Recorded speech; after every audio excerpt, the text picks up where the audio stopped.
Bonjour à toutes et à tous, je m'appelle Julien et je vous propose une série de vidéos pour vous expliquer les règles de Warhammer Age of Sigmar en version 3.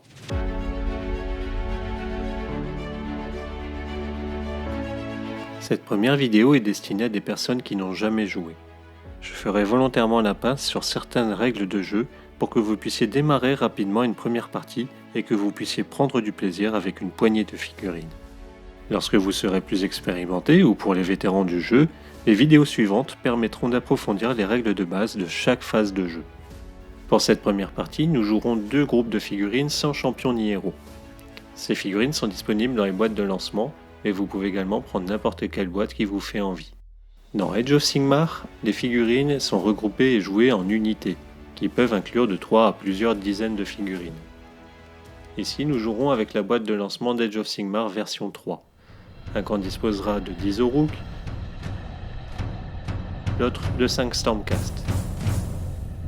Délimitez une zone de jeu d'au moins 60 cm de côté et placez un objectif au centre. Un gros caillou, un bout d'écorce, une pièce de monnaie ou un décor, qu'importe. Les adversaires lancent un dé à 6 faces. Le plus haut résultat place ses figurines sur le bord de la zone de jeu de son choix. Pour former une unité, toutes les figurines doivent être à 1 pouce maximum les unes des autres. Les Orruk obtiennent le plus haut résultat, ils se placent donc en premier. Une fois toutes les figurines placées, son adversaire fait de même sur le bord opposé. Le but de cette partie sera de conserver un maximum de figurines dans un rayon de 6 pouces du centre de l'objectif jusqu'à la fin du 5e tour de jeu. Chaque partie se compose de plusieurs rounds de bataille. Au début du premier round de bataille, en jeu égal, la personne qui a terminé de placer ses figurines en premier choisit si elle veut jouer en premier ou en second. Toutes les unités du même camp vont jouer durant le round, puis ce sera le tour du camp adverse. Les Orruk avaient fini de se déployer en premier, ils remportent donc la priorité pour ce round. Les Orruk choisissent de jouer en premier. Durant son tour de jeu, un camp peut bouger puis combattre. Nous avons volontairement omis les autres phases du round en choisissant des unités qui ne comportent ni héros, ni sorciers, ni unités de tir. Nous verrons ceci dans les vidéos suivantes. Le camp qui joue en premier peut bouger ses figurines jusqu'au maximum indiqué par la caractéristique de mouvement de sa charte d'unité. Ces chartes sont disponibles dans la boîte lorsque vous achetez les figurines ou sur le site Games Workshop.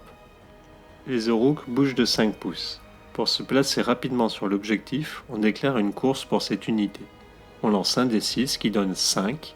On peut alors bouger les figurines de 10 pouces maximum. Une figurine ne peut pas être à moins de 3 pouces d'une figurine adverse à l'issue de son mouvement ou de sa course. Enfin, les figurines d'une même unité doivent toujours être à 1 pouce maximum les unes des autres à la fin du mouvement. Il y a peu de chances que ce premier mouvement amène à un premier combat, et bien souvent, le tour pour ce camp s'arrête ici. Les Orruk ont 8 figurines à 6 pouces ou moins de l'objectif à la fin du tour. Cela donne 1 à 0 pour les Orruk. Nous passons au tour du camp adverse. Celui-ci peut également bouger son unité.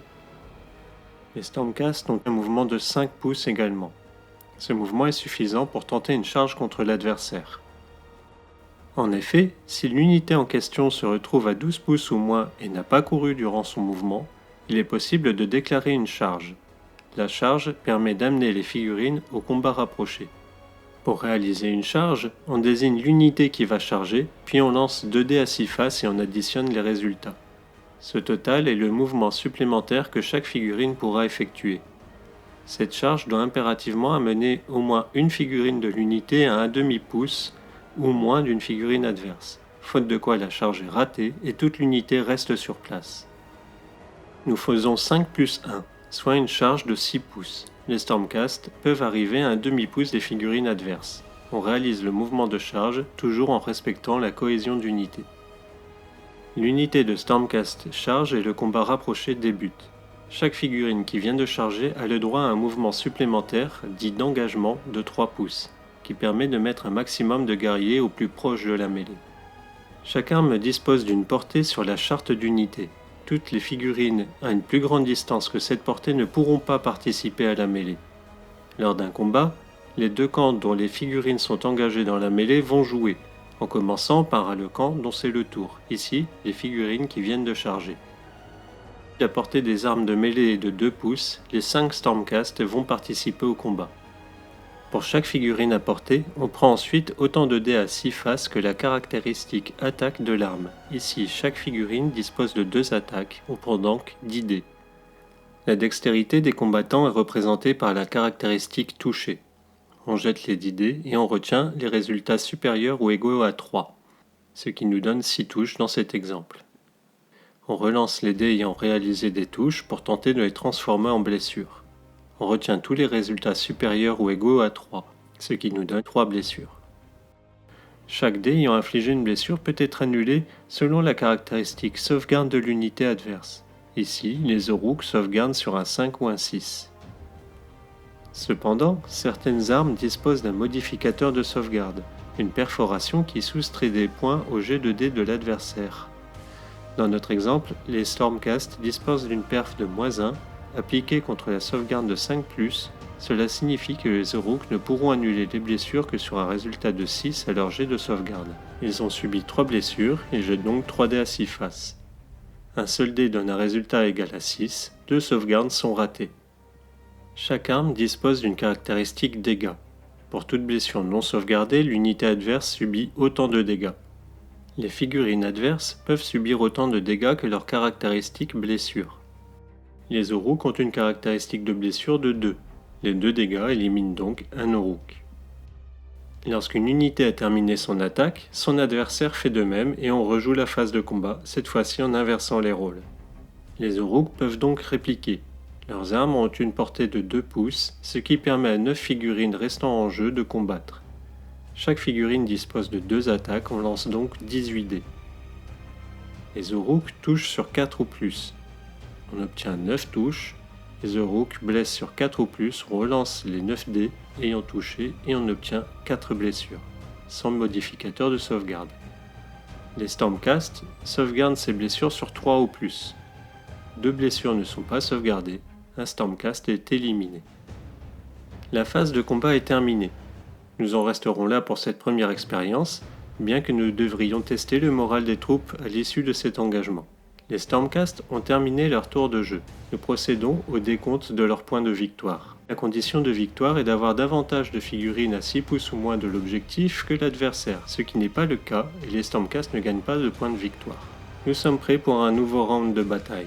Celui-ci débute toujours par un jet de priorité. Les 2 adversaires lancent un dé, le plus haut résultat gagne la priorité et choisit qui jouera en premier pour ce round. En cas d'égalité, la personne qui avait joué en premier au round précédent gagne la priorité. Vous pouvez recommencer les phases de mouvement et de combat pour le premier camp puis pour le second. Une unité dont au moins une figurine se trouve à 3 pouces ou moins d'une figurine adverse ne peut pas bouger lors de sa phase de mouvement, à moins de réaliser une action de repli. Ce repli s'effectue comme un mouvement classique, mais les figurines doivent terminer celui-ci à plus de 3 pouces de toute figurine adverse. Une unité qui se replie ne peut pas charger ou courir durant le même tour. Vous connaissez désormais suffisamment de règles pour jouer votre première partie. Rejouez 1 ou 2 fois cette partie d'initiation en inversant les camps ou en faisant d'autres choix. Vous pourrez alors passer à la suite des règles en regardant les autres vidéos. À bientôt.